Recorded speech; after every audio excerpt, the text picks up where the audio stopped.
प्रधानमंत्री नरेंद्र मोदी ने आज शिक्षक दिवस पर देश के लाखों छात्रों को शिक्षा का पाठ पढ़ाया। दिल्ली से मोदी उन छात्रों से मुखातिब हुए जो लेह से लेकर इम्फाल तक उन्हें सुन रहे थे। मोदी ने अपनी बात कही। छात्रों के सवालों के चक्रव्यूह में खुशी खुशी फंसे पूरे पौने 2 घंटे तक मोदी देश की नई पीढ़ी से रूबरू थे।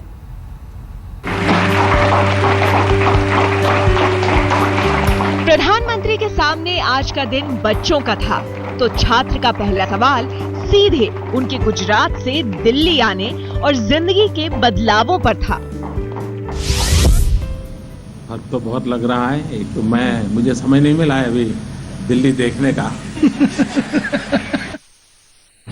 ऑफिस से घर, घर से ऑफिस, यही मेरा क्रम चल रहा है। लेकिन मैं समझता हूँ आप पूछना क्या चाहते हैं। वैसे कोई बड़ा फर्क मैं महसूस नहीं करता। मुख्यमंत्री के कार्य में और प्रधानमंत्री के कार्य में विषय वस्तु बदलते होंगे, दायरा बदलता होगा,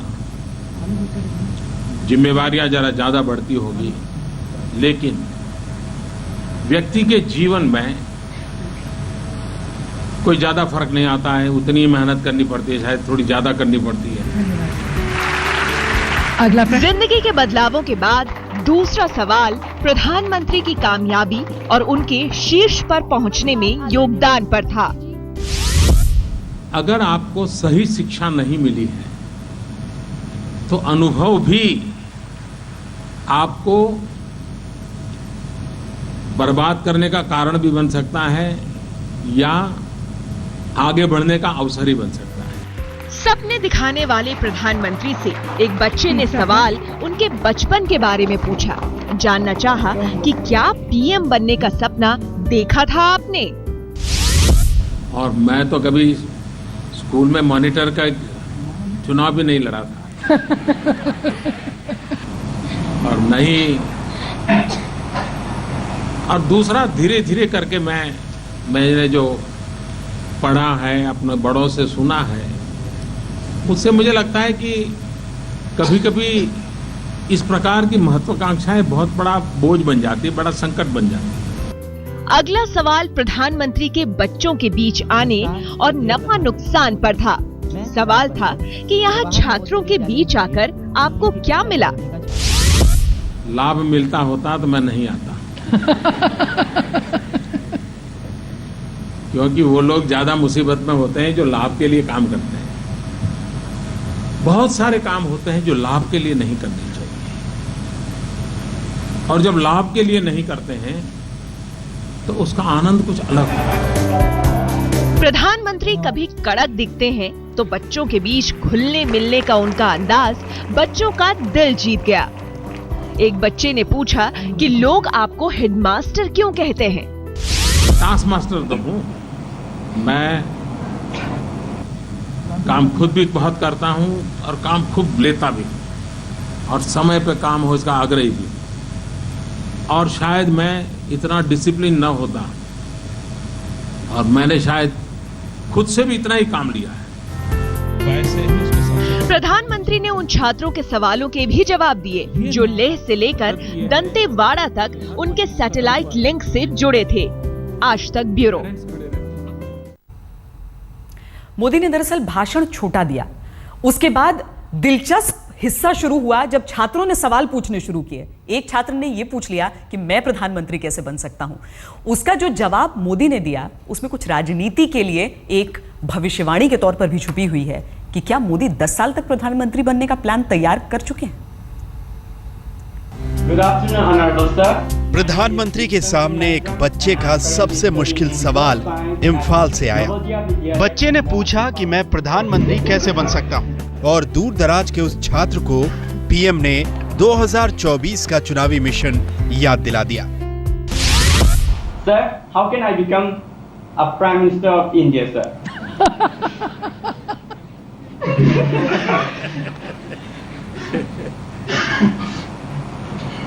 2024 के चुनाव की तैयारी करो।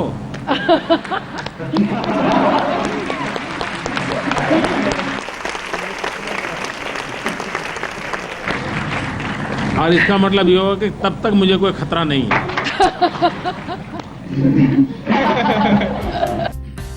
मोदी ने राजनीति को कभी प्रोफेशन नहीं माना और यही सवाल बच्चे ने पूछा तो उन्होंने बड़े प्यार से समझाया कि सियासत तो सेवा भाव में रची बसी है। पॉलिटिक्स को प्रोफेशन के रूप में नहीं, पॉलिटिक्स को एक सेवा धर्म के रूप में है, और वो सेवा धर्म भी अपनेपन के कारण, पद के कारण नहीं। पद तो आते हैं जाते हैं, लोकतंत्र में एक व्यवस्था है।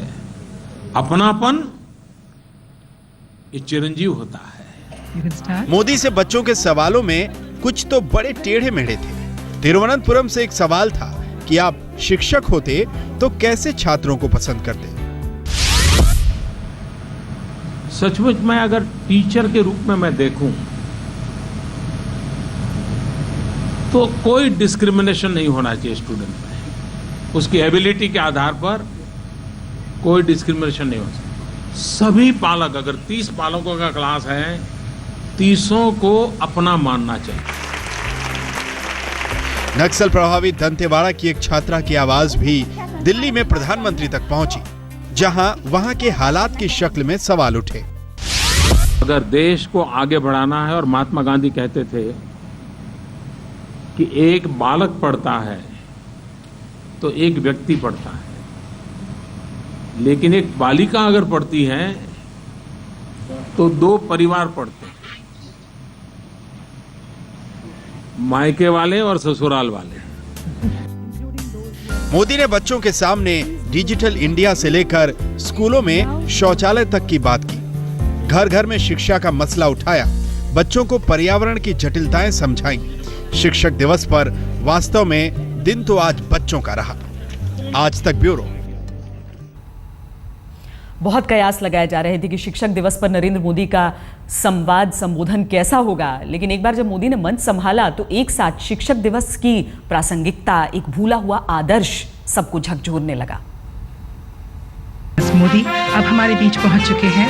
आप सभी से अनुरोध है, तालियों से उनका स्वागत करें। 5 सितंबर, जिसे हम शिक्षक दिवस के मृत प्राय उत्सव के रूप में दशकों से मनाते आ रहे थे, अचानक वही 5 सितंबर शिक्षक दिवस के गौरवपूर्ण इतिहास, मुश्किल वर्तमान और उज्जवल भविष्य की आशा के साथ जी उठा।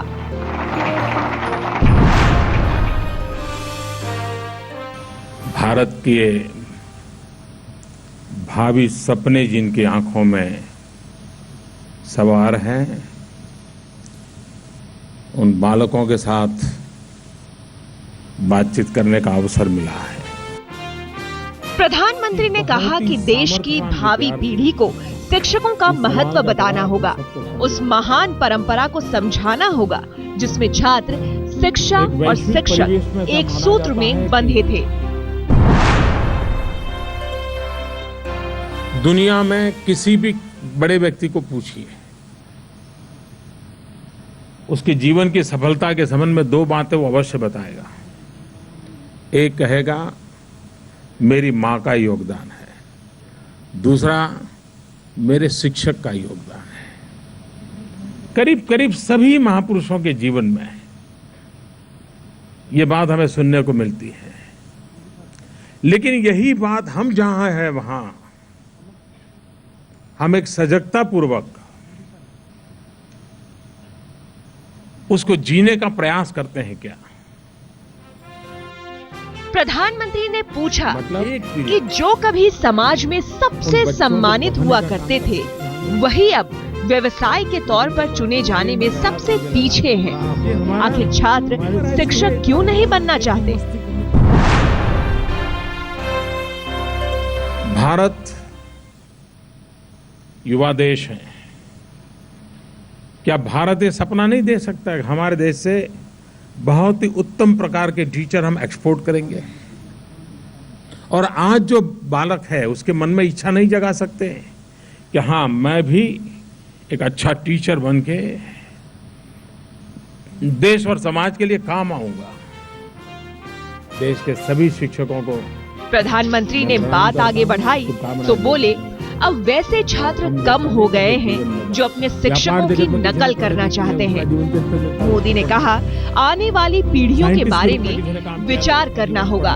पीढ़ियों के बारे में सोचने वाले स्वस्थ सभ्यता का निर्माण करते हैं। पीढ़ियों की सोचने वाले इंसान बोते हैं।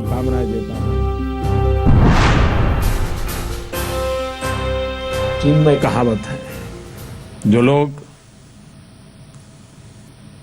साल का सोचते हैं वो अनाज बोते हैं, जो 10 साल का सोचते हैं वो फलों के वृक्ष बोते हैं, लेकिन जो पीढ़ियों का सोचते हैं वो इंसान बोते हैं।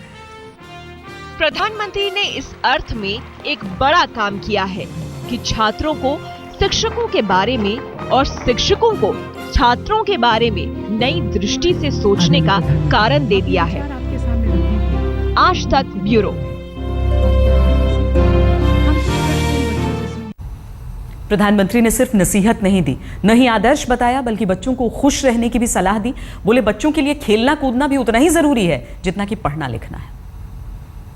तालियों से उनका स्वागत करें। प्रधानमंत्री नरेंद्र मोदी के दिमाग में शिक्षक दिवस के संवाद की पूरी रूपरेखा खिंची हुई थी।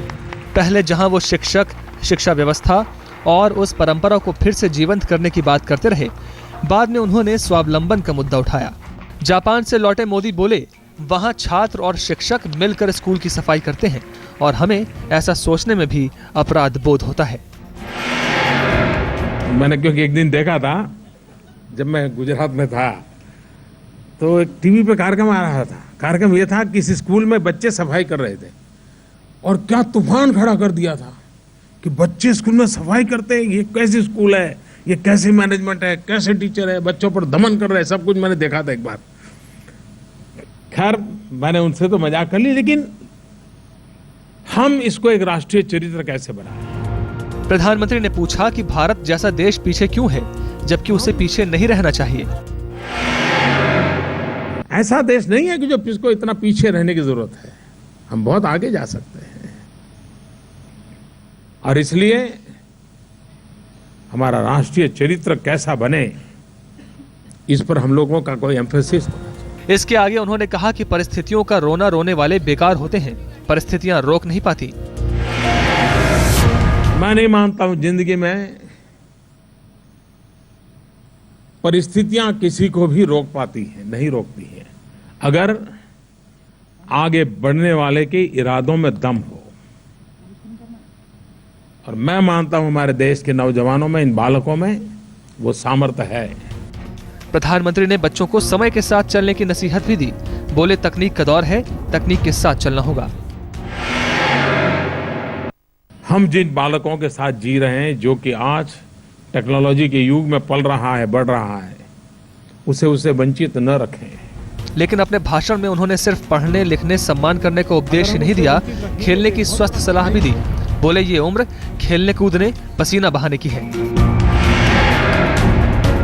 देखिए, जीवन में खेलकूद नहीं है तो जीवन खिलता नहीं है। ये उम्र ऐसी है, इतना दौड़ना चाहिए, इतनी मस्ती करनी चाहिए, इतना समय निकालना चाहिए, शरीर में कम से कम 4 बार पसीना निकलना चाहिए, वरना क्या बन जाएगी जिंदगी आपकी। करोगे? पक्का? खेलो कूदो, पसीना बहाओ। प्रधानमंत्री बच्चों के बीच आए, बच्चे बच्चे रहे, प्रधानमंत्री न रह सके। उन्हें भी सहज होना पड़ा। संदेश भी सहजता से चला जाए तो मकसद पूरा हो जाएगा। आज तक ब्यूरो। हम आपको दिखा रहे हैं कि किस तरीके से शिक्षक दिवस पर नरेंद्र मोदी बच्चों से खुलकर मिले। किसी भी सवाल का जवाब देने में उन्हें जरा सी भी शिकन उनके चेहरे पर नहीं दिखी। खुलकर बोले, बताया कि किस तरीके से इमली दिखाकर शहनाई वाले का सुरताल बिगाड़ देते थे, कैसे शादी में स्टेपलर से शरारतों का शोर उठाते थे, लेकिन साथ ही बच्चों से यह वादा भी ले लिया कि वो ऐसी शैतानी नहीं करेंगे। शिक्षकों को भी प्रेरित किया है और बेहतर होने का सपना देखा है। मोदी बच्चों के सामने थे। उनका बालमन यादों के झरोखे से उमड़ घुमड़ रहा था। एक सवाल के जवाब में मोदी ने वो शरारत भरी कहानी सुनाई जो किसी शादी में घटी थी। हम किसी की शादी होती थी तो चले जाते थे और लोग शादी में खड़े होते हैं, तो कोई भी दो लोग खड़े हैं, कोई लेडी एंड जेंट्स, तो उनके पीछे कपड़े पकड़ के स्टेपलर लगा देते हैं। शिक्षक दिवस पर देश भर के बच्चे मोदी को सुन रहे थे, सुना रहे थे। सवाल शुरू हुए तो बचपन की भूल भुलैया से रहस्य की शहनाई बजी। हम क्या करते थे, वो शहनाई बजाता है तो हम इमली लेकर के वहां जाते थे, और वो जब बजाते थे तो इमली दिखाते थे। पता है इमली दिखाने से क्या होता है? क्या होता है? आप मन में कल्पना कीजिए इमली की, क्या होता है? पानी आता है ना, तो बजा नहीं पाता था। लेह से एक बच्चे के सवाल के जवाब में मोदी को बड़ी मजेदार घटना याद आ गई, जब उन्हें लोगों की आलू की डिमांड पूरी करनी पड़ी थी। मैंने लेह में क्या बताया था? मैं पहले बहुत आता था लेह, और जब मैं लेह आता था तो ये दिल्ली के हमारे जो साथी थे वो मुझे कहते थे कि मोदी जी ले जा रहे हो तो आते समय वहाँ से गोभी आलू जरूर ले आना। मालूम है ना? मोदी पूरे 1.25 घंटे तक सियासत और सरकार से अलग बच्चों में रमे रहे। जाते जाते भी बच्चों से इस कदर मिले कि आज मोदी सर सबके लिए स्पेशल बन गए। आज तक ब्यूरो।